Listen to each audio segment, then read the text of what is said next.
Bom, boa tarde, gente. Realmente, Fred, depois aqui de tudo que eu ouvi aqui durante até agora, né, das palestras extremamente técnicas e temas profundos, é uma responsabilidade aqui falar alguma coisa. Eu vou buscar, na verdade, aqui, trazer mais, vamos dizer assim, reflexões para nós mesmos, tá?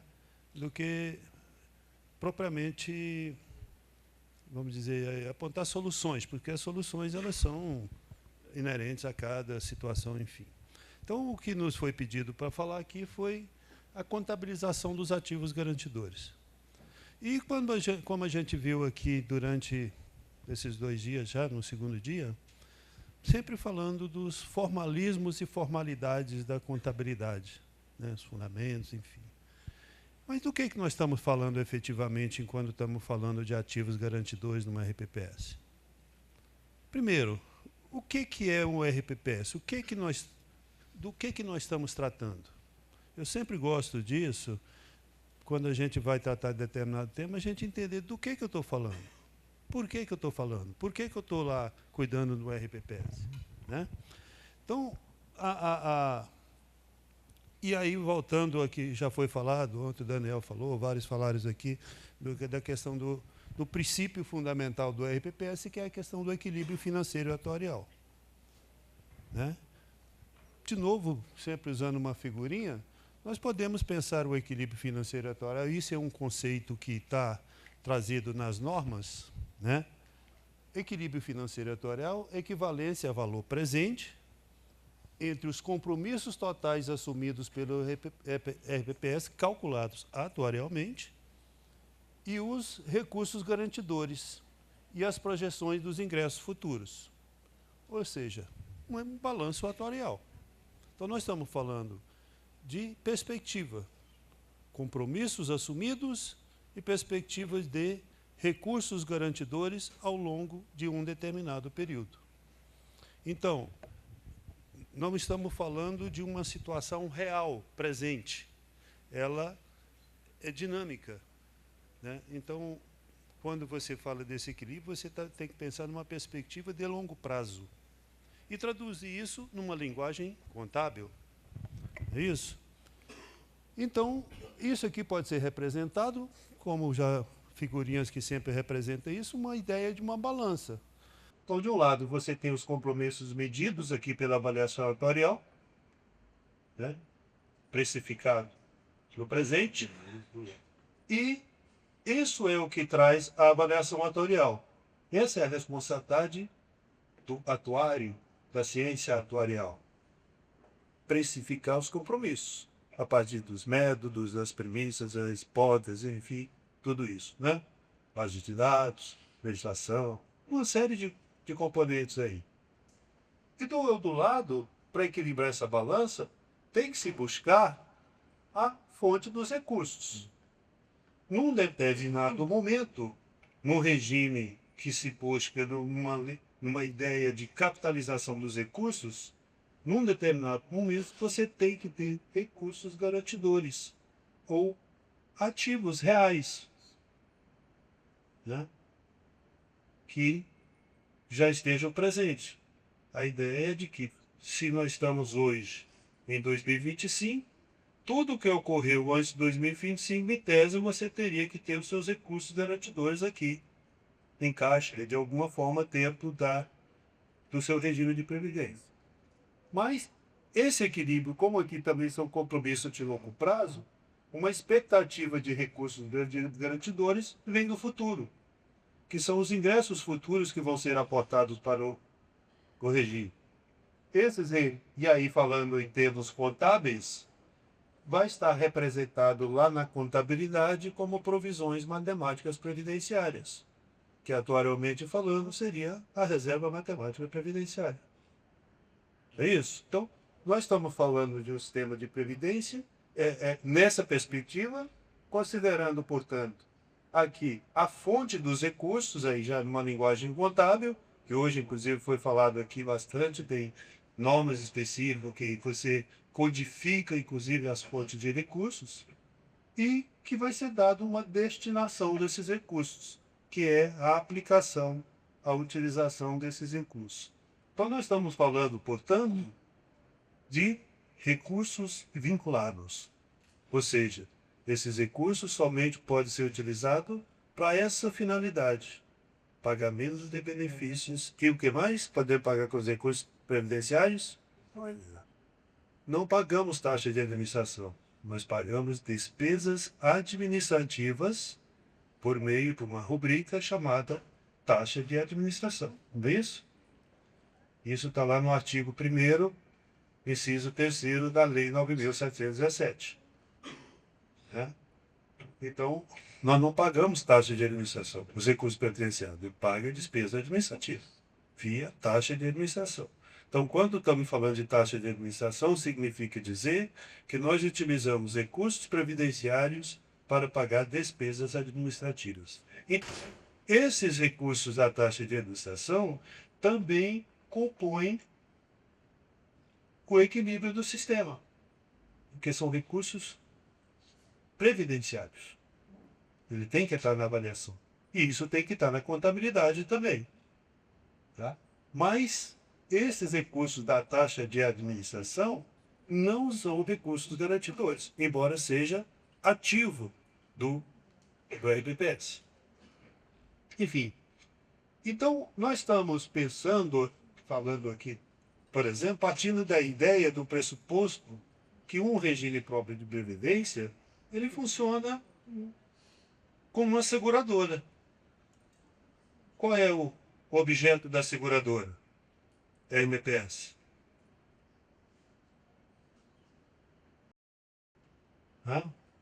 É a renda de quem? Do segurado. Quando você faz o seguro do carro, qual é o objeto do seu seguro? Indenizar um eventual sinistro e você ter um bem deposto. Quando nós estamos falando de um seguro social, previdência, qual é o sinistro? Benefício, né? Não é o sinistro naquela ideia indesejada. É um sinistro esperado, desejado, sonhado por muito, mas a filosofia é a mesma. Até por isso, qual é a sigla do INSS? Instituto Nacional de quê? Não é da Seguridade, no Seguro Social. Então, é um seguro social, um seguro coletivo. Princípio de solidariedade, pontualismo. Né? Então, nós podemos pensar, então, que nós estamos, vocês, enquanto responsáveis por unidade gestora de RPPS, estão funcionando como uma seguradora. Quem é o responsável por essa seguradora? É o ente público. O que o ente público faz? O ente público, o Estado, o município, capta e administra o prêmio em um fundo comum de recursos vinculados. Esse prêmio é constituído por quê? Pelas contribuições dos trabalhadores, do empregador, artigo 40 da Constituição Federal. E outros recursos que eventualmente possam ser aportados para esse fundo comum. Fundamento, artigo 249 da Constituição Federal. Então, formação do Fundo Comum de Recursos. Então, o objetivo de todos da gestão de um regime próprio é, numa primeira fase, captar recursos, administrar esses recursos, para, no futuro, indenizar o sinistro. E qual é o objeto do segurado, então? A renda do trabalhador. Então, por que ele vai ser um regime próprio chamado de segurar? Porque ele participa de um seguro social coletivo. É isso? E o sinistro? O sinistro decorre de contingências sociais de idade avançada, doenças incapacitantes ou a morte. Na ocorrência do sinistro, o indivíduo deixa de gerar a sua renda. Então, ele participou, integralizou cotas de um seguro em que ele vai ser agora mantido a sua renda ou da sua família ou do seu dependente a partir do prêmio que foi depositado lá no fundo comum, administrado pela seguradora. Nessa ideia. É simples, né? O difícil, a dificuldade está na constituição deste fundo.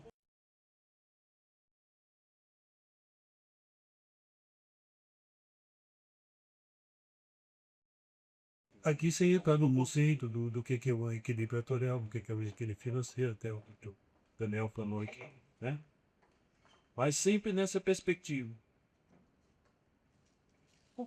E, e a indenização do sinistro, então, é o benefício pago assegurado, sob conceito de benefícios definido. O que é benefício definido? Qual é o que garante que você vai receber um determinado valor num determinado momento? É o valor que você depositou? Só isso? Não. A garantia está na lei, as regras de cálculo e concessão do benefício. Nossa, parei pro final. Né? Independe, não, nem sempre está diretamente relacionado àquilo que efetivamente você depositou. Até porque é um fundo comum. Muito bem. Então, a ideia é que, num determinado momento, você tem que um determinado indivíduo, ele tem toda a sua fase segurado contribuinte. Então, se você pegar um indivíduo, toda a sua fase contribuinte, junta todos os indivíduos participantes do seguro, ele estaria todo nessa fase da capitalização dos recursos. Para quê? Porque lá no futuro, na mesma proporção do que se capitalizou, ele vai usufruir desses recursos, receber a indenização do prêmio pago. Só que isso nós estamos mostrando aqui um indivíduo. Então, espera-se que todos os indivíduos dentro do sistema tenham o mesmo comportamento. Será que é assim que ocorre? O desafio é você pegar, por exemplo, o indivíduo que entrou aqui como contribuinte, ele entrou agora, 45 anos de idade. Talvez. O que ele contribuiu antes? Eu tenho isso na minha base probatória. Pegar isso e considerar como potencial recurso aqui que ele vai ingressar no determinado momento e a compensação previdenciária. Não vem sair com essa informação, né? Que é uma das grandes pontes de distorção do resultado da avaliação autorial. É isso, Popói. É o principal desafio. E além disso, lógico que se você não considera isso, essa perspectiva do passado, esse compromisso de pagar aqui não vai diminuir por isso. Ele permanece o mesmo.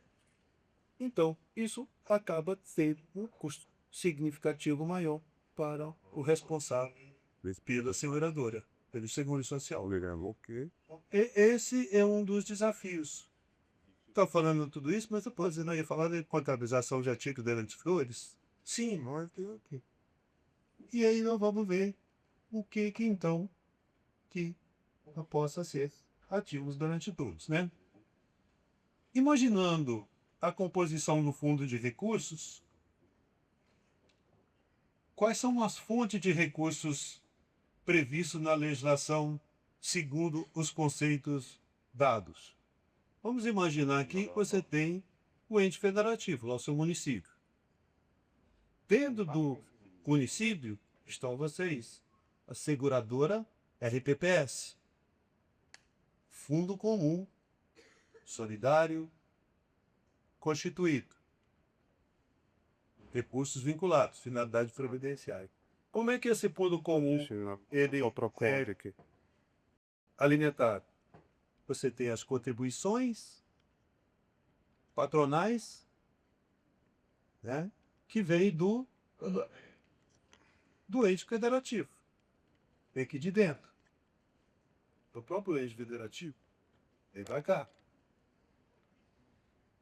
Tem os recursos que vêm dos segurados.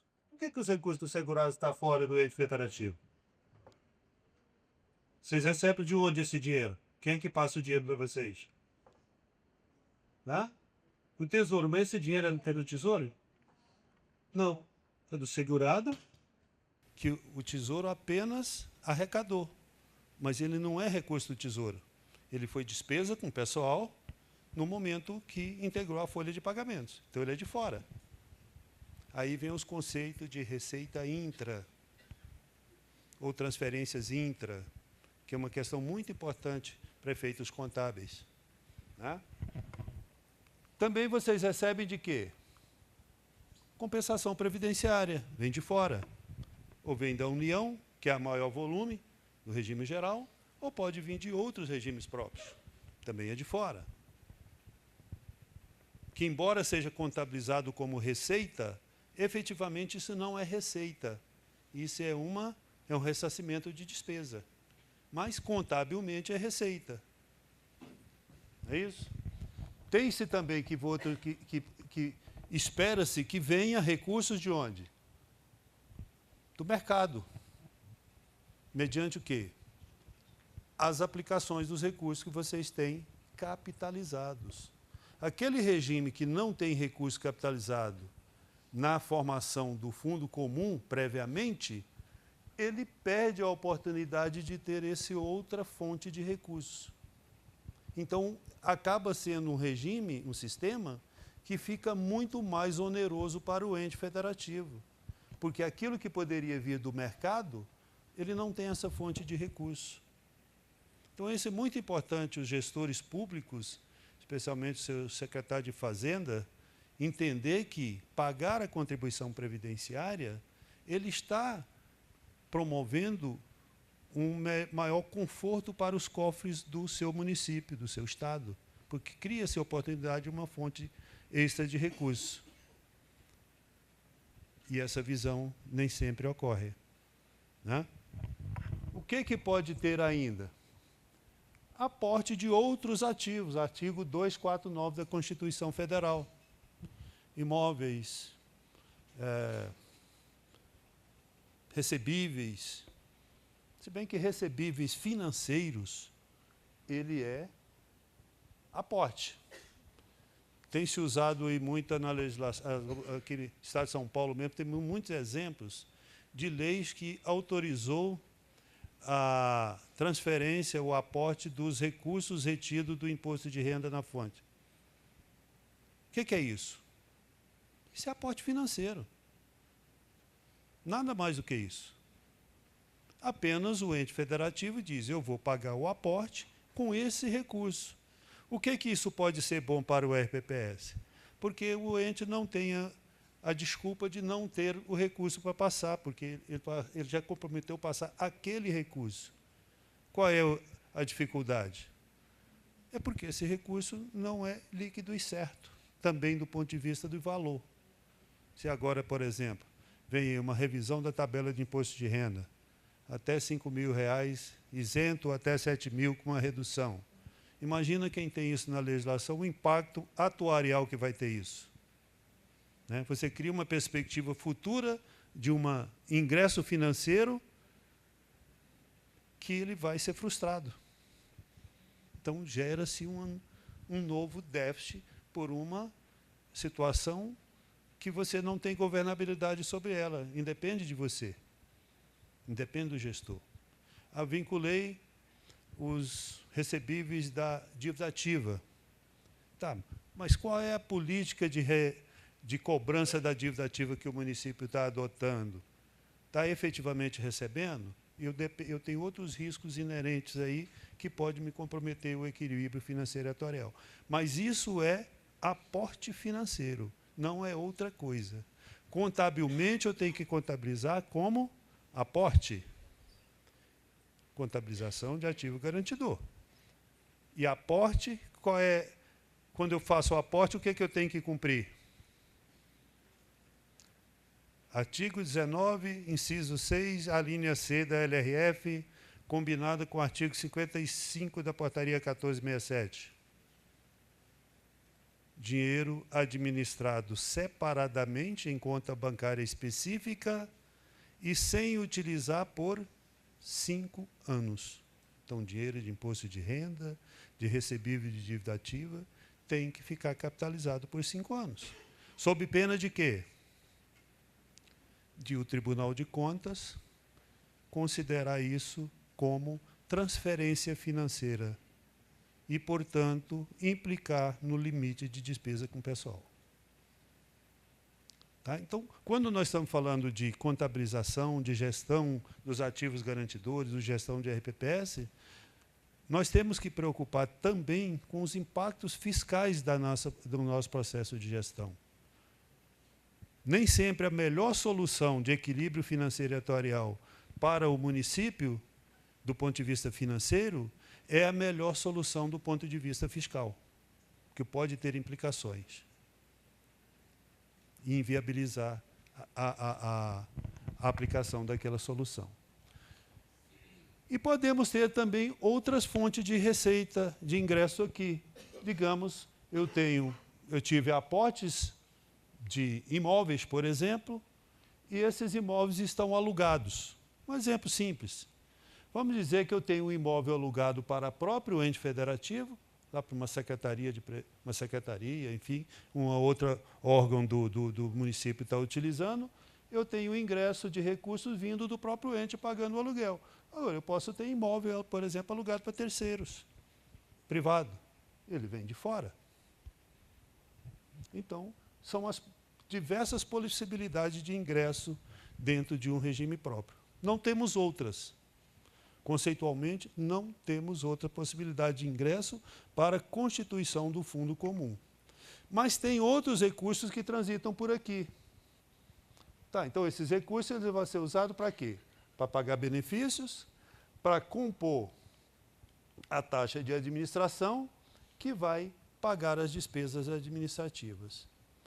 Como eu falei, principalmente para quem tem segregação da massa, tem outros recursos que transitam por aqui, mas não compõem o fundo comum. Que recursos são esses?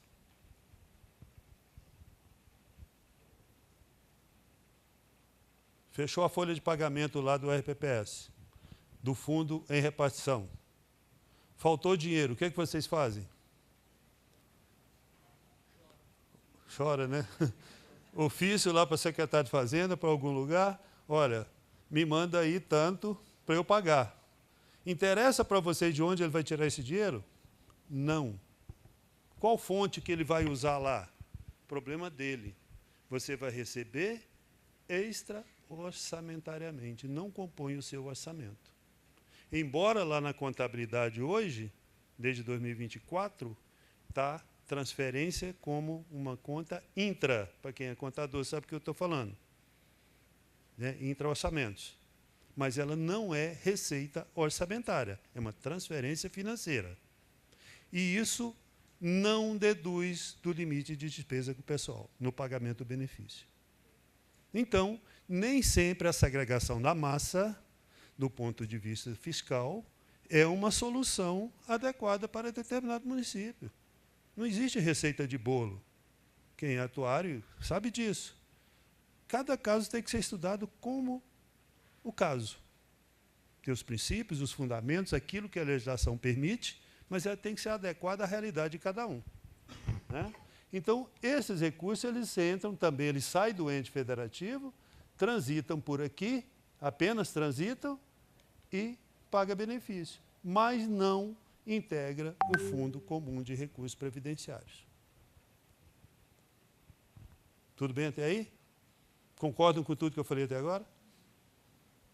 Tá? E isso, toda a estrutura contábil tem a previsão, os códigos de fonte e destinação de recursos.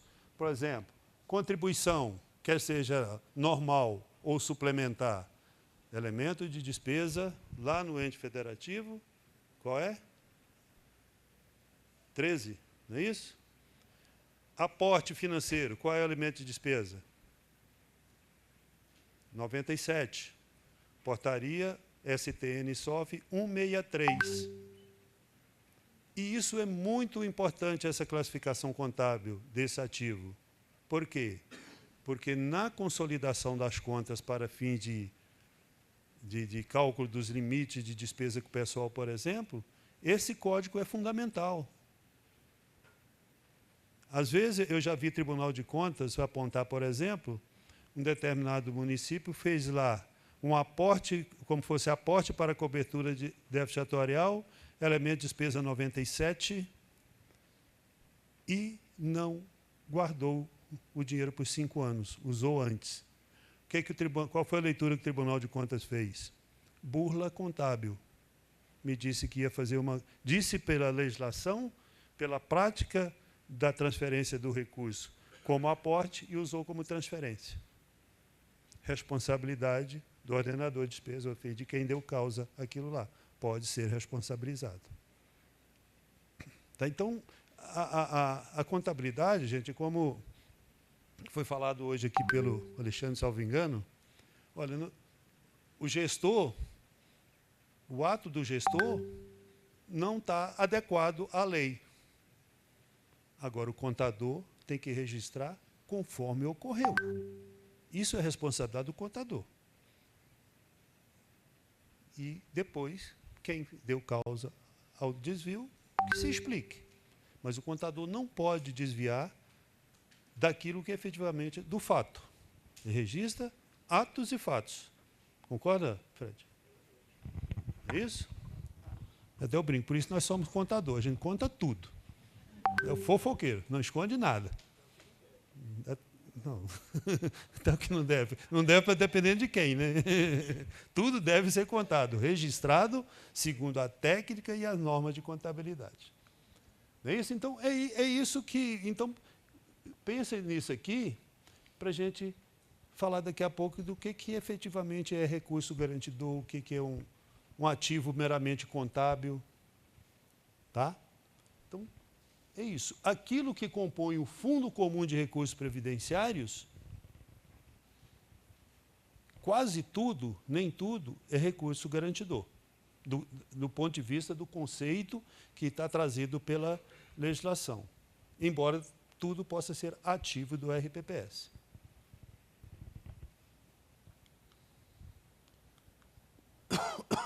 Então, recursos garantidores. E o que são, então, recursos garantidores? Segundo a portaria 1467, ela descreve, e ontem acho que o Daniel falou isso, são as contribuições, as disponibilidades decorrentes de receitas correntes de capital. Quer dizer, ela fala toda uma linguagem extremamente técnica aqui. O que são receitas correntes de capital? É um conceito da Lei 4.320. São recursos efetivamente ingressados, né, no fundo de recursos. Porque não precisava nem falar, se falou que decorrente de receita de capital, receita corrente de capital, não precisava falar contribuições, porque contribuições é uma receita corrente. Não é isso? E demais ingressos financeiros. Auferidos pelo RPPS, ou seja, tudo aquilo que ingressou. E também dos bens, direitos e ativos financeiros. Então, aqui é o artigo 240 da Constituição Federal, aqui o artigo 249, vinculados por lei. Todo e qualquer ativo não financeiro vinculado ao RPPS compõe ativos garantidores, porém, obrigatoriamente que tem que ter uma lei que fez essa vinculação. Por quê? Porque os bens patrimoniais são bens públicos, vinculados a alguma finalidade. Então, são os bens afetados, né?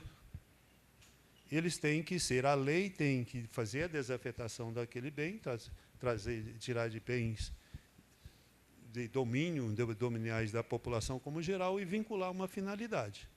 A partir do momento que faz isso, autoriza o aporte para o Fundo Comum de Recursos, ou seja, passa a ter uma destinação específica, por isso que se exige lei.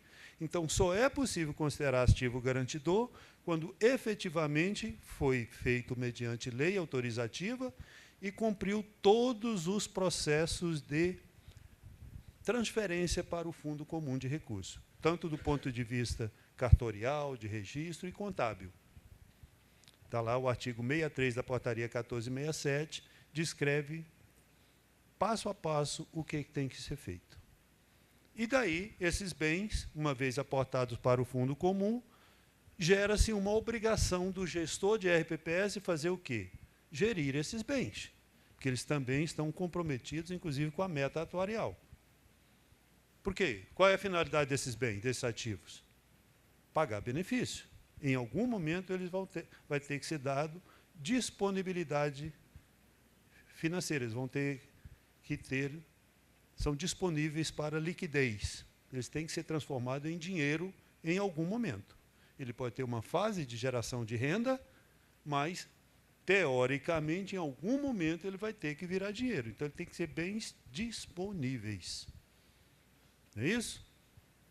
Aí é ativo garantidor. E esses bens, então, excluem dos ativos garantidores. O que exclui do conceito de ativos garantidores?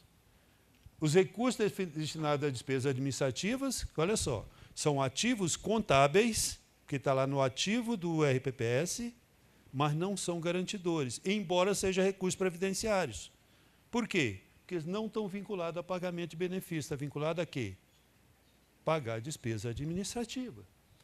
Também não pode ser vinculado na ocorrência, que eu praticamente desconheço isso aqui, que alguém tenha feito, constituído fundos para oscilação de risco. Tem algum exemplo, Daniel? Tem algum exemplo que alguém constitui isso? Não, estou falando do RPPS.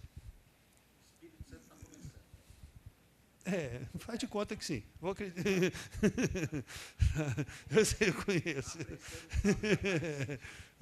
Ou seja, dificilmente faz, mas se for. Por quê? Porque porque fundo para oscilação de risco é como se fosse uma reserva de contingência para uma determinada situação específica. Então, você não pode contar com ele, porque ele está uma destinação. É a mesma coisa que você faz, por exemplo, quem faz empréstimo consignado. Não, digamos, mas alguém está fazendo empréstimo consignado. Não contratou uma seguradora, constituiu um fundo garantidor de crédito. Aquele fundo garantidor não pode compor os recursos garantidores do RPPS, porque ele está com uma destinação de garantir a inadimplência do empréstimo consignado. Sim, mas, enfim, ele não está vinculado à finalidade de pagar benefício. Tudo que... E isso aqui considerando aqueles benefícios calculados no fundo em capitalização. Quem tem segregação da massa, né, não estamos falando do fundo em repartição, estamos falando do fundo em capitalização.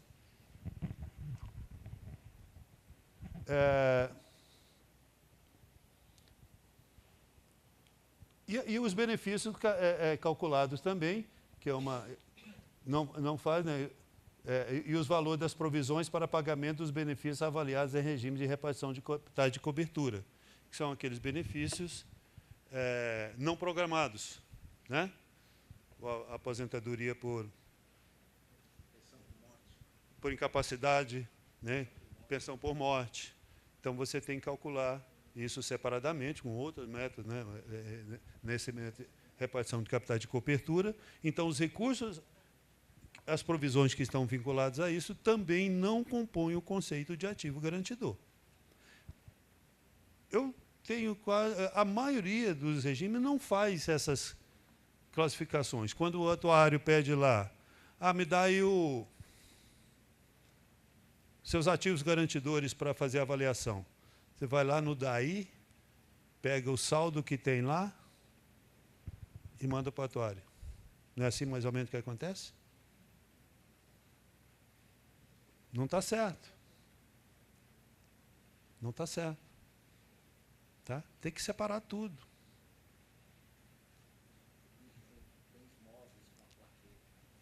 Então, são coisas que isso está ainda um pouco distante da nossa gestão contábil. Então, fazer contabilidade, gente, hoje, eu até brinquei aqui hoje, falando que hoje os contadores de RPPS estão virando meros preenchedores de planilhas para os tribunais de contas. E não faz contabilidade, não faz gestão contábil. Por isso que eu digo que a contabilidade ela é um instrumento de gestão. Não é apenas para a prestação de contas. A prestação de contas é uma consequência. Mas ela tem que ser usada como instrumento de gestão, inclusive na perspectiva daquilo que prescreve a legislação da busca do equilíbrio financeiro e atuarial do regime próprio. Então, a classificação contábil, a constituição dos fundos, a gestão financeira desses recursos que vocês têm, ela é fundamental nessa questão. O ideal seria, por exemplo, esses recursos dos benefícios, pelo menos para cada exercício calculado no regime de repartição de capitais de cobertura, que eu tivesse uma conta bancária específica para receber esses recursos e as minhas aplicações financeiras desses recursos numa perspectiva de curto prazo. É diferente, por exemplo, do fundo em capitalização dos benefícios calculados em capitalização, que a minha perspectiva de pagar benefícios daqueles servidores é daqui 10, 15, 20 anos. Eu tenho outra perspectiva de construir a minha política de investimentos com aqueles recursos. E aí eu vou obter em tese, maior rentabilidade, correr menores riscos, me cria uma perspectiva de gestão da política de investimentos. Será que eu faço isso? A contabilidade, inclusive, tem lá, no plano de contas, tem 3 grupos de contas para eu registrar os recursos financeiros. Estou falando só dos financeiros. Caixa equivalente de caixa, aplicações temporárias de curto prazo e aplicações temporárias de longo prazo. Será que vocês classificam assim?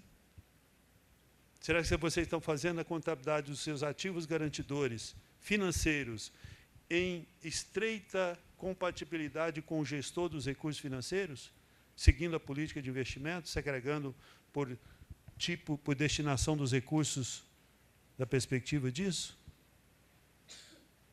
Isso é fazer gestão de ativos e fazer o registro dos ativos garantidores na contabilidade na exata dimensão da política de gestão econômica do seu regime próprio, tanto do ponto de vista de gestão de ativos, quanto da gestão de passivos. Então, veja que temos muito exercício para fazer. Sem perder de vista todas aquelas formalidades da legislação e que o Tribunal de Contas usa. Né? Não pode ser tratado como tudo a mesma coisa. Então, você pode ter num RPPS, você pode ter 10 contas bancárias, cada um com um pedacinho do seu patrimônio financeiro, seu ativo financeiro, a depender da forma de composição da perspectiva do seu passivo. Né? Por exemplo, recebeu imóveis.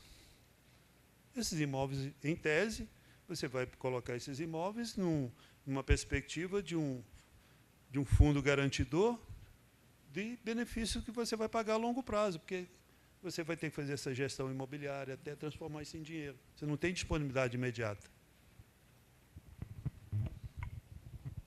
E ainda tem, inclusive, a questão da avaliação. Quanto que esse imóvel vai ficar lá. Né? Então, os ativos garantidores, que é naturalmente... O ativo contábil é naturalmente um ativo garantidor? Eu já falei isso aqui. Se você tivesse que responder essa questão numa prova. Ativo contábil é igual a ativo garantidor? Não. Né? Ativo garantidor, a resposta, então, é não. Dado que nem todo ativo contábil se configura como ativo garantidor do plano de benefícios do regime próprio. E ativo contábil? O que é? Entendido como recursos controlados no presente pela entidade, como resultado de eventos passados, enfim, aquilo que está eventualmente lá, com capacidade de gerar benefício econômico, fluxo de caixa, não se configurando necessariamente em ativo real. Por exemplo, parcelamentos a receber. É um ativo contábil, né? Ele é ativo garantidor? O Richard já falou, depende. Vocês concordam com o Richard? Depende de quem, então, Richard? Se está adimplente, já foi, já é caixa, não interessa mais. O que interessa é o que tem a receber. Aí vem a Secretaria de Previdência e diz o seguinte: para os parcelamentos que efetivamente estejam aceitos lá no CADPREV e que estejam adimplentes, enfim, que está regular lá no CADPREV, a avaliação, o avaliador atuarial, o atuário, pode considerar como ativo garantidor. Pode. Tá? Mas ele é um ativo contábil. Por quê? Você não vai pagar benefício com crédito a receber de parcelamento. O recebível do fluxo do imposto de renda retido na fonte. Isso é ativo garantidor?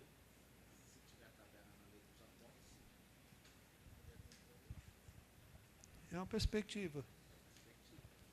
É uma expectativa. É contábil, mas não é real. Ele é um ativo contábil, porém não é um ativo garantidor. Tá? Professora Diana, seja bem-vinda.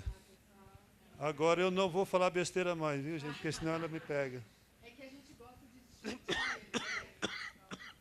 Depois eu desconto quando for na palestra dela.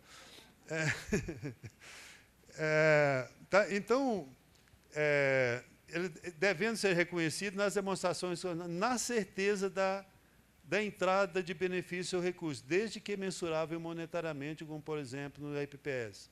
Os créditos a receber das contribuições não parceladas. É uma outra questão também. Você está lá, chegou no dia 31 de dezembro, avaliação atuarial, data de referência, 31 de dezembro, não é isso? No mês de janeiro, dezembro, a folha de pagamento de janeiro, você só vai receber esse recurso em janeiro. Está lá lançado na contabilidade, tem que lançar, é obrigatório, regime de competência. Crédito a receber, tantos dinheiro. Esse recurso do crédito a receber, que nem está inadimplente, está normal, vai ser considerado como um ativo garantidor para avaliação atuarial? Não, mas ele é um ativo contábil. Tá? O crédito que, mesmo inadimplente, não foi parcelado, ou a Secretaria de Previdência não acatou aquele parcelamento, pode a avaliação atuarial considerar como recurso garantidor? Não, mas é um ativo contábil. Então, veja quantas nuances tem nisso aí, né? Aporte para cobertura de déficit atuarial e alíquota suplementar. Aí vem uma outra questão, que eu até coloco ali, ó. Uma impropriedade interpretativa trazida pela IPC 14. A Diana adora isso aqui.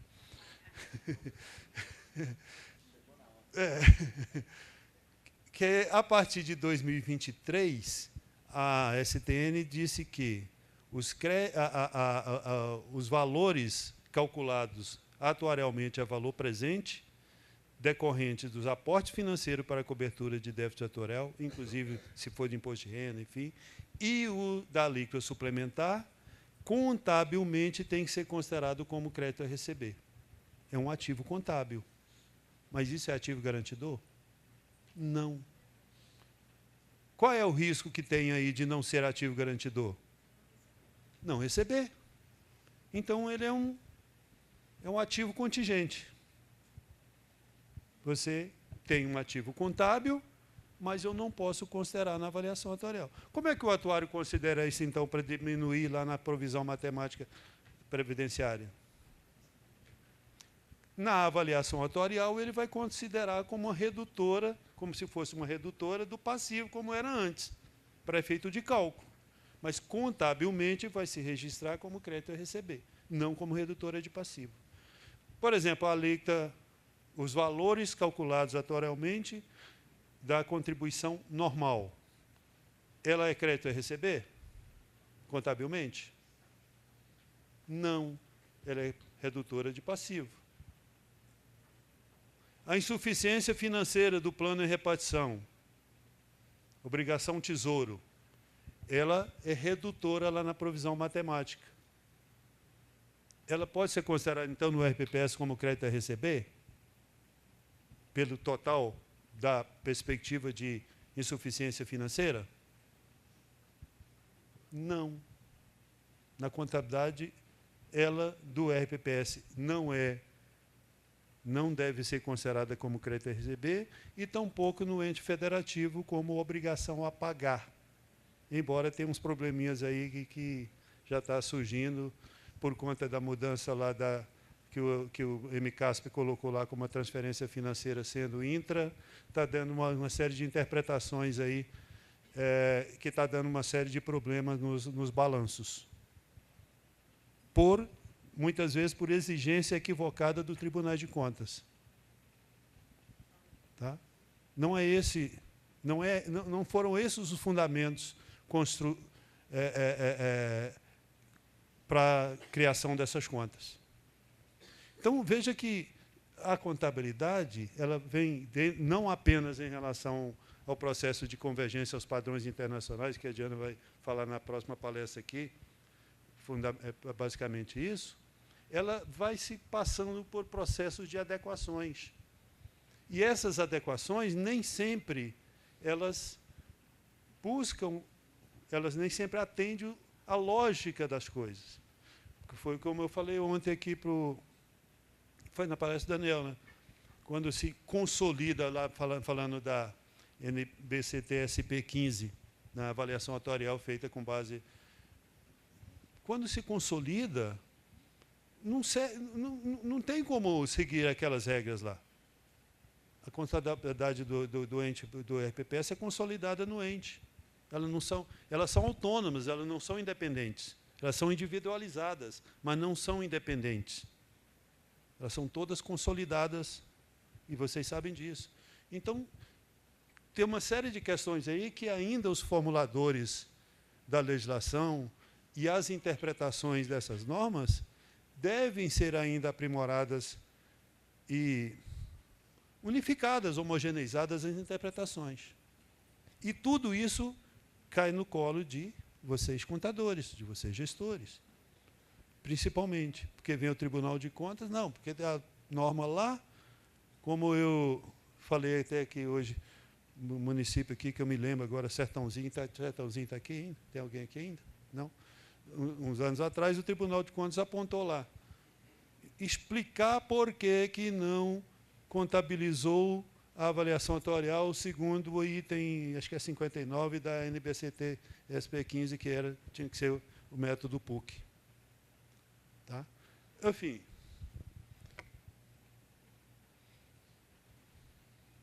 Né? Então, são coisas que não caminham juntas. Então, essas questões todas estão... E tudo passa o quê? Pela interpretação que vocês têm desses conceitos que a gente vem falando aqui. O que é o que em cada situação. O que você considera aqui como um ativo real, um ativo contábil, um ativo garantidor, o que isso foi para avaliação atuarial, como foi recepcionado lá, e muito mais importante, e não menos importante do que isso, a mensuração. A mensuração. Depois, daqui a pouco, nós vamos falar, por exemplo, dos investimentos. Qual é o valor que vai lá para a avaliação atuarial dos investimentos? É apenas o extrato que eu pego lá da aplicação financeira, lá do extrato do fundo de investimento, por exemplo? Isso também muda nos atuários, né? Cada um está pegando uma coisa. Sim, mas isso que eu estou falando. Foi que ontem o Daniel foi muito feliz quando ele colocou aqui ontem que a atuária e a contabilidade, para não dizer os atuários e os contadores, têm que aproximar e começar a falar a mesma linguagem. Porque estamos falando linguagens diferentes e tendo procedimentos diferentes. E isso converge para a divergência das informações. Então, veja só, converge para as divergências. Só um detalhe, por exemplo, Antônio. Fala aqui porque está gravando. Ok. Bom, só um ponto de destaque aqui. A NBC-T SP15, por exemplo, no estado do Espírito Santo, houve a notificação do tribunal para que a Fazenda fizesse uma avaliação atuarial nos moldes da PUC, né? Mas jogou a responsabilidade para a Fazenda, não para o regime próprio. Okay, mas aí a Fazenda que contratou serviços atuariais para fazer.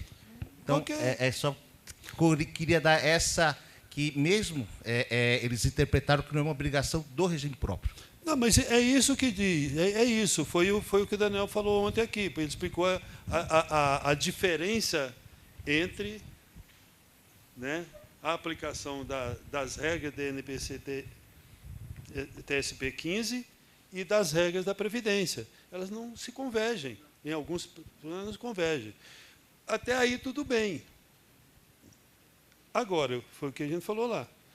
E no final, quando consolida, como é que se resolve? Eu até brinquei que ele usou a figura da maçã e da pera ontem. Foi quando convergiu, virou nectarina. E o que eu faço com a nectarina? Deixou o abacaxi. Aí virou o abacaxi, né?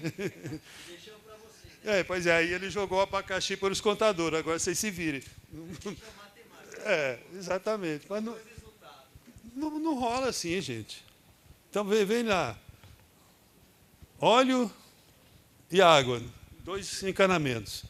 Cheguei aqui, você recebe 2 ao mesmo tempo. E agora, o que eu faço com essa mistura? Serve para quê? Ok, mas é isso, nós estamos falando disso. Ele usou a figura da maçã e da pera. É isso, gente. É isso lá. Tá, ele exigiu que... Tá, ok, mas e aí como é que ele faz a consolidação? E na consolidação das contas? Não, faz, tudo bem, faz, registra contabilmente. Agora, como é que ele vai receber as contas consolidadas? Como é que a STN vai receber a consolidação? Matriz de saldos contábeis, como é que vai ficar? Não, ok, o cálculo sim, mas eu digo a consolidação das contas. Como é que a matriz de saldos contábeis recebe isso? O que é que ela vai receber? Na verdade, o Tesouro Nacional só para ficar claro. É porque, viu, Diana, sempre que faz... Na verdade, o Tesouro Nacional não faz nenhuma avaliação crítica não é. da consolidação. A gente acabou de fechar um artigo agora, a gente avaliou os balanços... Não ia falar do artigo, mas já que você falou... Os balanços dos 26 estados brasileiros e do Distrito Federal, e a gente viu que metade usou o plano financeiro como passivo... Obrigação, depois eu vou explicar isso, está na minha palestra. Então, como obrigação legalmente contratada, ou seja, afetando o balanço negativamente, e a outra metade considerou a cobertura financeira como conta redutora. Então, para vocês terem uma ideia, no conjunto dos estados brasileiros, essa diferença deu de 600 bilhões de reais.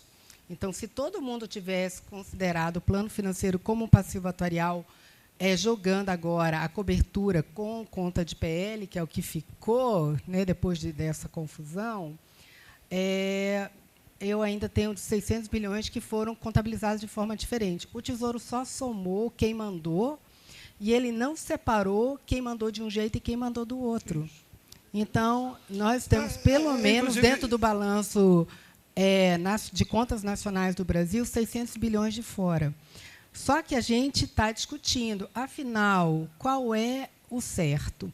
No caso do plano financeiro, nós avaliamos o que o mundo faz e o mundo considera o plano financeiro igual o INSS considera no Brasil, como fluxo de caixa.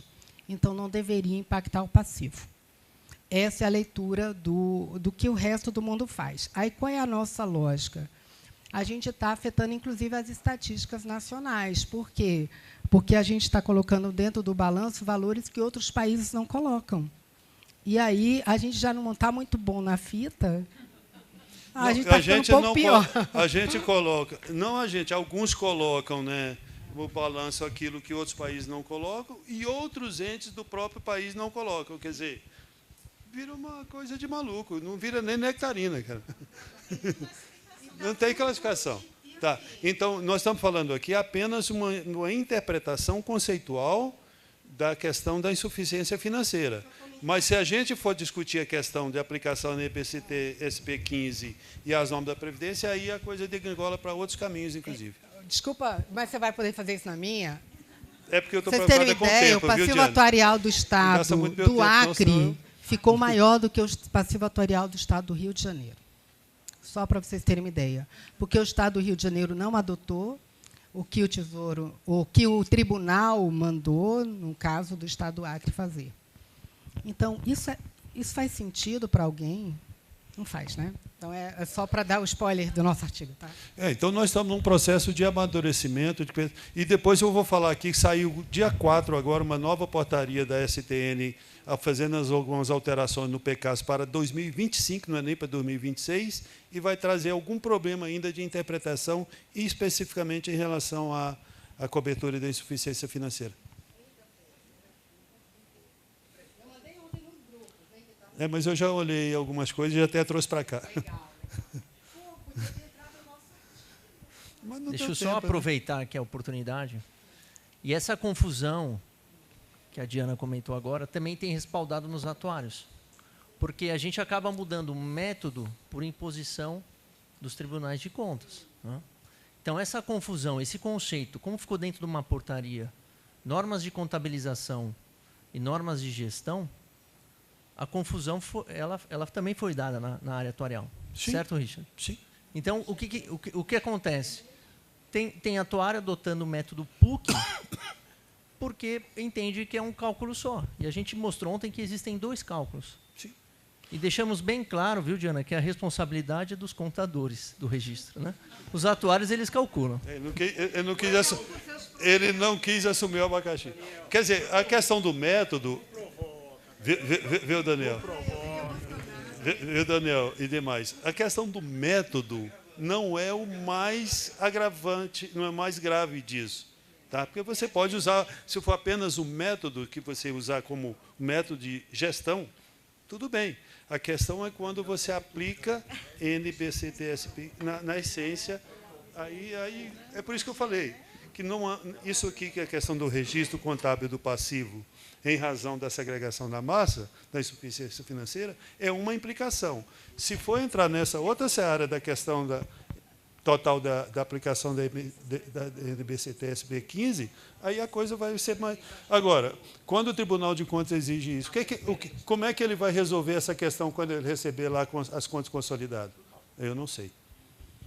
Por exemplo, o Tribunal de Contas apontou? Tá. E agora, como é que ele vai fazer? Doutor Ottoni, deixa eu... Só uma parte.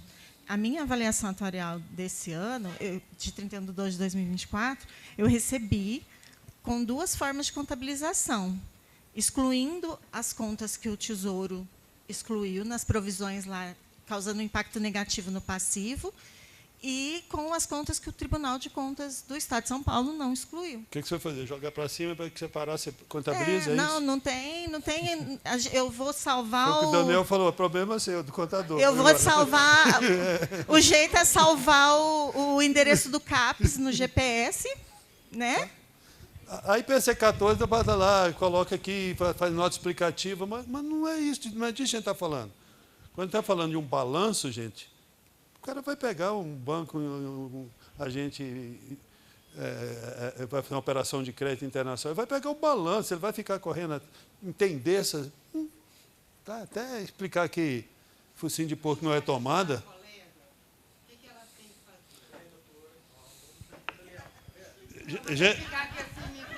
Gente, eu estou preocupado com o meu tempo. Gente, vamos lá. Acho que a gente já falou Mas isso várias vezes. Quando você se deparar com a situação da colega de Michele de Serrana, né, tem que valer o que o Tribunal de Contas sugere, porque é ele que aprova a conta de vocês.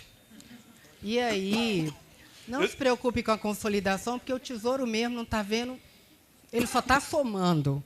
Se você tratou como pera e o outro tratou como laranja, ele está somando a pera com a laranja. Porque, ao fim e ao cabo, essa responsabilidade de cobrança está com os tribunais. Então, se você fizer diferente do que o tribunal manda, ele vai te notificar. Né? Então, como o Ministério da Previdência abriu mão dele fiscalizar isso e de se colocar também, e jogou essa competência para o Tesouro Nacional. Neste momento, até que as coisas ficam um pouco mais claras, a orientação do tribunal que vale. E eu sei que os tribunais também estão confusos. Alguns colegas de tribunais, inclusive, estão dando cursos ajudando outros colegas de tribunais a errarem na orientação. Exatamente. Então, Estão orientando a errar. aí viraram então, os especialistas que estão... Eles próprios aprenderam de um jeito, acharam que tinham aprendido, aí estão dando curso para os outros. Aí os outros falam assim, não, eu estou fazendo isso porque eu fui orientada por fulano que está dando aula. Eu falei, pois é, mas pega lá no tribunal dele, ele mesmo não aplicou o que ele mandou curso para vocês. A Diana fala assim, tem que fazer. Para mim, eu sou um pouco... O que você quer? Você quer comprar uma briga ou quer não comprar a briga? Se eu comprar a briga, eu vou ter que ter cacife para bancar. Se não, eu concordo com o tribunal e deixo. É questão de ter razão ou ter paz. Não, é só um adendo aqui, a questão do método de financiamento, o PUC, né? Ele é o mais brando ali. Vamos falar das questões que quando a gente fala de premissa de taxa de juros, a questão da repartição, né? Do regime de repartição simples, quando você traz para capitalizado. O impacto enfim, esses impactos menor, são os maiores, né? Mas para nós atuários é muito claro quando a gente lê a norma via a norma NBC-TSP 15, norma brasileira de contabilidade, né? Do técnico do setor público, é PUC, é premissa conforme NTNB, né? Ou seja, a taxa do momento do fechamento contábil. A gente tem outras questões que para nós é muito claro. Então, não dá para a gente ter o mesmo tratamento. Ontem que eu falei, Daniel, ele desconsidera, por exemplo, as suas regras de reajuste de benefício, que são coisas específicas. Agora, o engraçado é que, como é uma norma nova, vamos falar assim, por mais que a gente desde 2018 a gente tem era 25 em vez da 15, eu concordo com a Diana. O mercado está confuso. Mas eu entendo, Diana, que esse filme nós vimos no setor privado. Eu sei que são setores diferentes, mas no segmento privado, ela também não pegou no início. Mas mas vamos... Deixa eu adiantar aqui, porque já está acabando meu tempo e eu tenho que terminar aqui. Então, gente, para ilustrar isso aí, eu coloco exatamente isso. Tá? Então, e aí? Quer dizer, eu não tenho uma solução. Nós temos uma coisa que vai ter que juntar os donos da... E aí, olha, vamos... Sim, inclusive conversei anteontem com o secretário, ele falou, olha, vamos discutir, se for necessário, vamos até o Tesouro, enfim. Vamos ver como é que... Tá?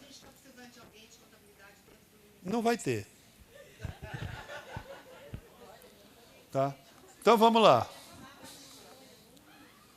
Condição para aceitação dos recursos de parcelamentos, que é aquilo que eu já falei, então não vou gastar muito tempo. A Secretaria de Previdência diz que, para aceitar parcelamento como ativo garantidor, ele tem que estar isso aqui, os valores do crédito a receber reconhecidos nas demonstrações contábeis, exigindo-se em relação que o ente federativo faça o mesmo lá nas suas obrigações a pagar. E, logicamente, isso vai compor a dívida consolidada do ente federativo.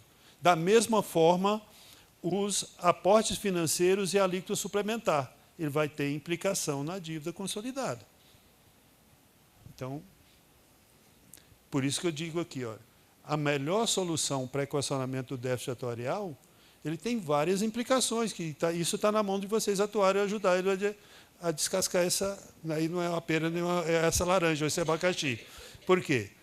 Às vezes ele tem uma condição financeira de bancar uma alíquota suplementar, mas ele pode ter implicações no endividamento dele. Tá? Por exemplo, uma questão que eu vejo muito vocês atuários fazer, apura lá o custo normal, deu 15%. Tá? E tem déficit, cria-se uma alíquota suplementar de mais 10%. Ok. Já que a legislação me permite fazer com que a alíquota patronal normal seja o dobro da contribuição do servidor, não tem nada que impeça que eu considere a alíquota normal 28%. O que faltar, eu faço com complementar. Mesmo a avaliação atuarial tendo... Tecnicamente não estaria correto. Mas não... Ok, mas tecnicamente eu sei que não é. Mas, do ponto de vista das implicações outras... Exatamente. Ok, mas eu estou... A questão financeiramente, sim.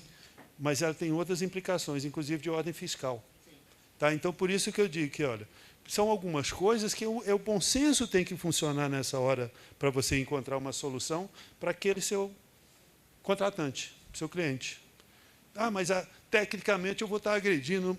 Tá, concordo que tecnicamente não é assim que faz, não deveria ser. Mas não tem norma, mas não tem nada que impeça de que assim seja feito para viabilizar uma solução para o ente do ponto de vista fiscal, por exemplo, ou do endividamento dele.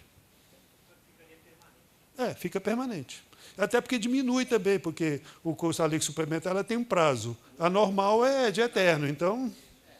Tá? É isso que eu falo sempre, gente. Tem algumas coisas que já não tem que fazer uma série de arrumações para fazer... Acho que é um também que não é criminoso, não é ilegal, não tem nada de inconveniente fazer isso. Enfim. Então, os parcelamentos são esses. Em relação aos parcelamentos, são essas. Então, em relação ao parcelamento, são essas, basicamente, aquelas regrinhas lá. Mensuração dos recursos garantidores, dinheiro. Isso é um outro desafio, gente. A mensuração dos ativos garantidores, a legislação, ela, em regra, ela diz que eles têm que estar expressos, alguns chamam valor justo, né? Mas eu traduzo sempre isso, marcação a mercado, é preço. Por quê? Porque você paga benefício com valor presente. Então, o ativo que você tiver para garantir, a leitura é a mesma, é relação 1 para 1. Eu tenho que ter o suficiente para pagar aquele valor, porque o valor do benefício ele está contratado. É benefício definido, não é em função de disponibilidade do recurso. Tá? Então, a marcação a mercado.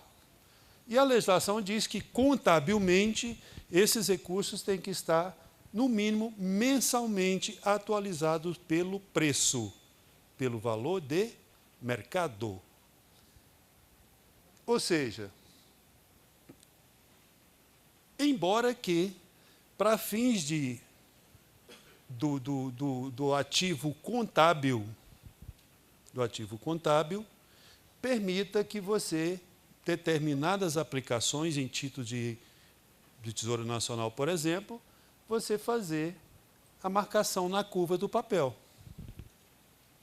Tá? Mas, quando se vai fazer a avaliação atuarial, você tem que considerar o preço. É daquele momento, quanto, mesmo que seja na marcação na curva do papel, naquela data, quanto que ele representa. Não necessariamente, porque ele não está disponível para venda, não necessariamente o valor daquele título no dia, pelas regras da Previdência. Se eu for aplicar lá, NBC TSP 15, não. Esqueço marcação na curva. Não é isso, Daniel? É o preço de papel no dia. Quer dizer, você pode ter vantagem ou desvantagem em relação a isso. Mas nas regras da Previdência, não. Então, aí começa a já ter descasamentos também na taxa de juros, mas uma série de fatores aí. Tá? Mas na contabilidade você vai estar expresso esse valor pelo método que você está utilizando para fazer a mensuração desses ativos. Ou se eu estou usando marcação na curva, ou se eu estou usando marcação a mercado. Essa decisão de fazer marcação na curva ou marcação a mercado é do contador? Não, gente. Quem é que faz essa? Quem é que toma a decisão dessa política? Hã? Não é o comitê, é o gestor de investimentos. Então, contabilidade não tem como funcionar se não tiver inteirado com as áreas de gestão. Vai estar lá uma política de investimento.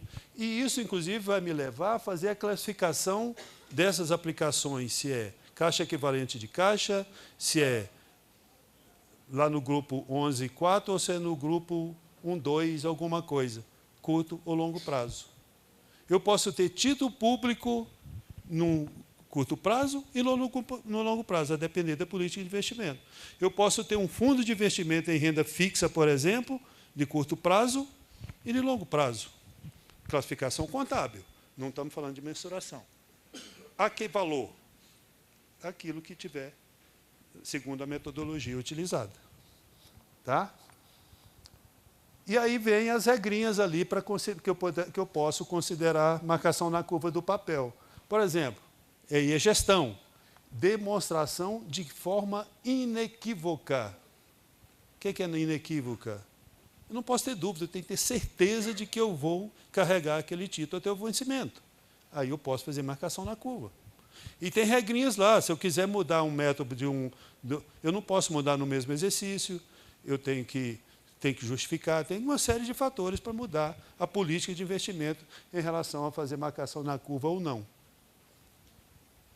Tá? Mas a contabilidade não tem nada a ver com isso, da decisão. Mas uma vez feito, agora eu vou registrar. Problema de quem? Mas eu tenho que registrar o fato. Eu sou contador. Contador conta fatos. Compatibilização com os prazos e taxas, enfim. Por exemplo, uma análise de ALM é uma forma de se fazer. Enfim, são as regrinhas que estão lá, né?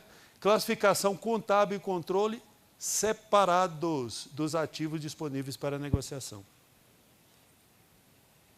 Então, separados. Isso é gestão.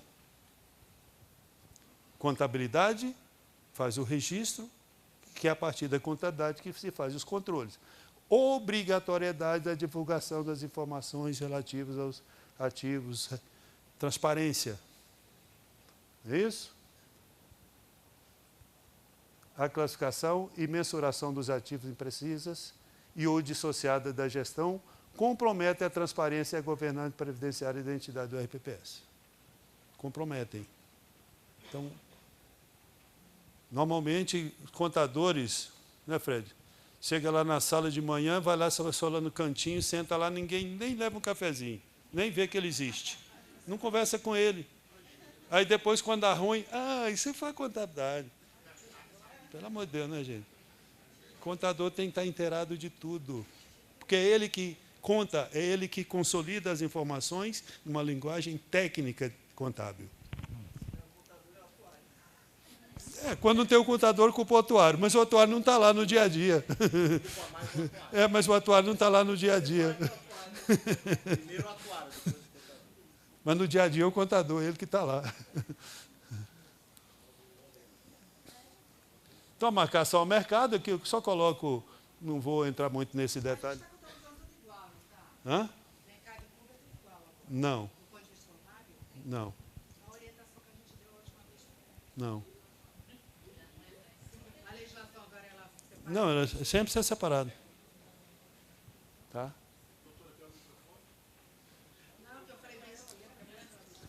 Essa não grava, esse não grava, não. Esse não grava, não. Tá, então aqui tem o que significa isso, né? Ou seja, a demonstrar os rendimentos tendo como base a taxa de juros acordada no momento da aplicação, marcação na curva, desconsidera o preço do dia, ou seja, o preço daquele título naquele momento. Você comprou um título que tem uma perspectiva de te render IPCA mais 6% até o vencimento, é dele, não interessa se hoje ele está preço A, B ou C, não, o meu negócio só me interessa lá no resgate dele, hoje que variou, variou. Ou seja, eu saio da volatilidade, prefeito contábil.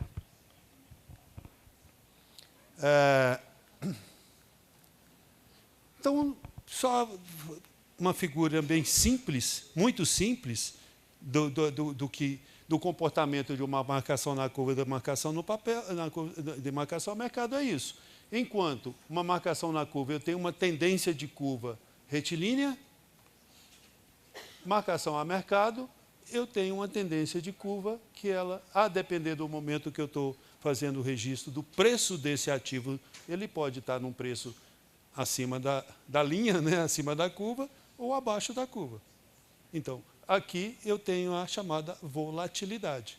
Contabilmente, eu vou trabalhar com VPA ou VPD. Ou outra metodologia que seria o ideal, que a gente vai falar daqui a pouquinho. Tudo bem? Importante lembrar que os impactos do rendimento de cupons, no caso da marcação na curva, ele pode criar... Não é isso que quer dizer, ele pode criar uns picos a cada 6 meses aqui. Porque ele resgata o cupom, ele não diminui quantidade de cota, ele diminui valor da cota. Então, ele pode, vem aqui, ele dá uma caidinha aqui e continua, enfim.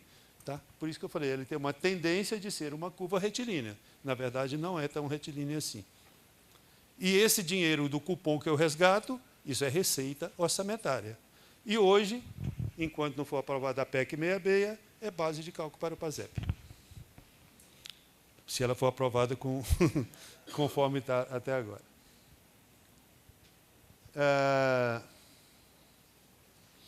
A contabilização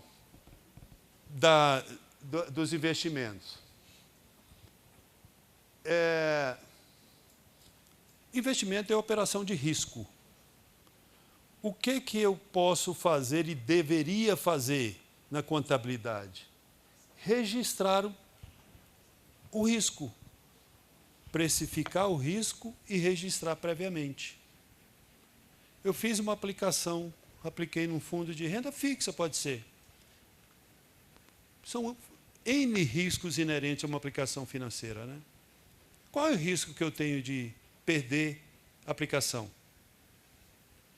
Eu posso precificar isso? Eu posso mensurar esse risco? Posso. Então, tem técnicas, eu posso fazer por via consultoria, enfim. O próprio fundo para falar qual é o risco dele e fazer a mensuração desse risco e contabilizar previamente esse risco na contabilidade. Isso é uma contabilidade, vamos dizer assim, representando, na essência, a realidade. Poucos fazem isso, só fazem o registro depois da ocorrência da volatilidade. Pois é. Provisão. Eu nem usei o termo ainda para... Né? Porque hoje, contabilmente, a gente não chama provisão. É uma conta de ajuste, né? Ajuste de perda. Mas é provisão. Tá? Então, por exemplo, eu fiz lá uma aplicação em renda variável, 1 milhão. Qual é o risco numa perspectiva aqui de, sei lá, a minha ALM diz que eu posso manter essa aplicação por 5 anos. Ou independente disso, eu vou fazer isso a cada exercício. Qual foi o risco precificado, mensurado? Digamos, seja de 2%, porque é prefeito didático, é um risco elevado, né?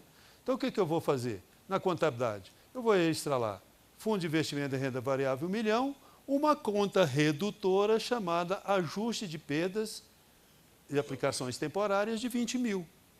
Na verdade, o que eu tenho, que eu conto patrimonialmente, ou seja, recurso garantidor efetivo, o que eu tenho? 980 mil. É isso, eu tenho contabilmente 1 milhão. Porém, garantidor, recurso garantidor efetivo, 980. Isso que deve fazer a contabilidade. Mas naquele mês ocorreu realmente uma volatilidade que me implicou em 20, eu faço uma VPA. Mas não, gente. Não é isso correto. A IPC 14, o próprio manual de contabilidade orienta a fazer do jeito que eu falei antes, não assim. Mas não é o adequado. Tá? Como eu falei aqui, ó. Ela não traz uma orientação quanto fazer dessa forma. Mas a estrutura do plano de contas te disponibiliza todas as contas para fazer. Por que se tem no plano de contas, por que a IPC não orienta? O MCASP não orienta? Que seria o correto de fazer. Então, eu não posso fazer? Não, eu deveria fazer. Tá? E tem mais ainda. vamos imaginar os chamados fundos estressados. Como é que vocês fazem os fundos estressados? Tá? Fundo estressado ele tem diversas possibilidades de perda.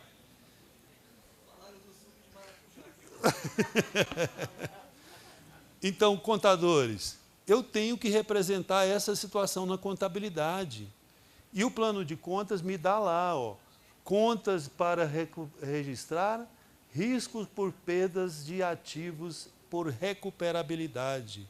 É um fundo estressado que, tecnicamente e juridicamente, ele é recuperável, mas naquele momento ele está me expressando por um fato relevante, às vezes noticiado por um fundo de investimento.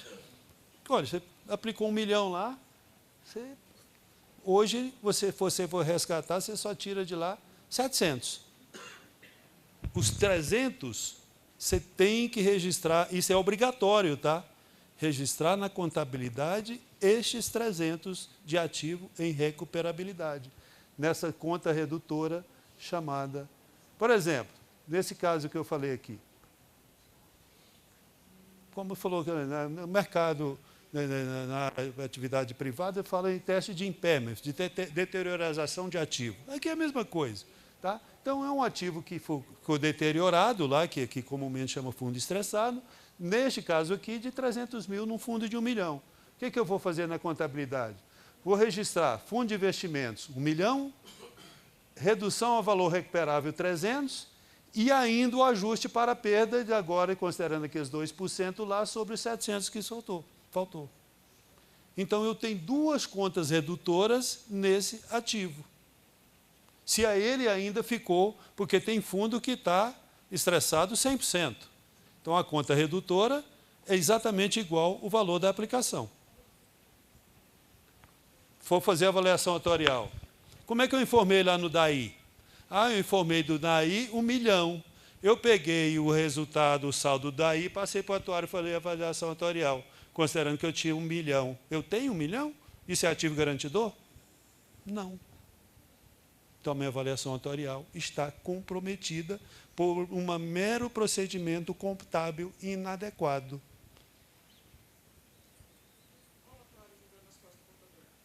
Não é na costa do contador.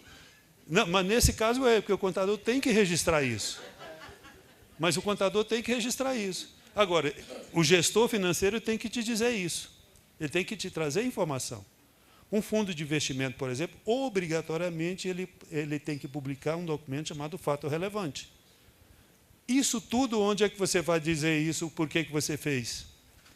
Foi na palestra anterior. Nota explicativa. Tudo isso que você faz, esses procedimentos, a mensuração do risco, o ativo em recuperabilidade, enfim, nota explicativa. Nota explicativa, gente, contadores consideram nota explicativa como despesa, defesa prévia, tá? Mas é.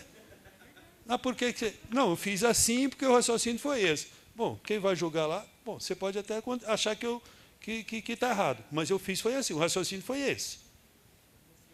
Mostrei para todo mundo. Tribunal de Contas, por que você fez? Está lá a nota explicativa, leia lá. É isso. Então, primeira coisa que... Eu já fui auditor por muitas vezes. Primeira coisa que você olha em contabilidade e auditoria é nota explicativa. Para você entender qual foi o raciocínio da contabilidade. Não do contador, da contabilidade.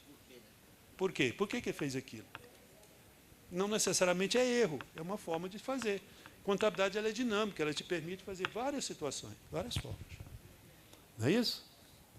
Então, nesse caso aqui, a parcela não sujeita à recuperabilidade, haverá também o ajuste para perda estimada. O valor dos ativos a serem considerados na avaliação inicial deve ser o das aplicações deduzidas as deduções. Será que estão fazendo assim? Então, todo o processo de gestão e contabilidade, gente, ele evolui segundo o nosso comportamento. As normas, elas são válidas ou não, se a gente as adotar. Por que norma se muda todos os dias? E deve mudar? Olha, saiu uma norma, gente, pelo amor de Deus, isso aqui não tem aplicabilidade, isso aqui é irracional. Não sei. Quem editou a norma vai ter que rever os seus fundamentos, os seus conceitos e adequar. Ela não pode ser quem manda... Como é que é? Quem pode manda e quem tem juízo cumpre. Não é assim. Não pode ser assim. Isso? Imóveis. Os imóveis também, eles são classificados no segmento de imóveis para ser ativo garantidor. Não é ativo imobilizado. E os imóveis estão sujeitos também a todas aquelas regrinhas que a gente falou aqui, de risco, de teste de impairment, eles não são sujeitos à depreciação, eles têm que estar expressos pelo, pode chamar valor justo, outro o nome que quiser, mas é preço, é mercado. É o preço do imóvel no dia para avaliação atuarial. É o preço do imóvel no dia 31 de dezembro. Como é que foi feita a avaliação? Bom, tem N possibilidade. Aquele imóvel está expresso na contabilidade por tantos dinheiro, nota explicativa. Tem aqui uma avaliação que foi feita por técnico especializado, por empresa especializada, não sei o que, e chegou à conclusão que o preço dele é esse. Está lá. Vou fazer o mesmo ajuste, tá, na contabilidade como se fossem os investimentos. Não, eu falei do investimento. A sede da entidade é imobilizado, não faz parte, é ativo contábil, mas não é ativo garantidor. Exige que seja aprovado pelo Conselho Deliberativo, vinculado por lei, enfim, tem todas aquelas regrinhas ali, né?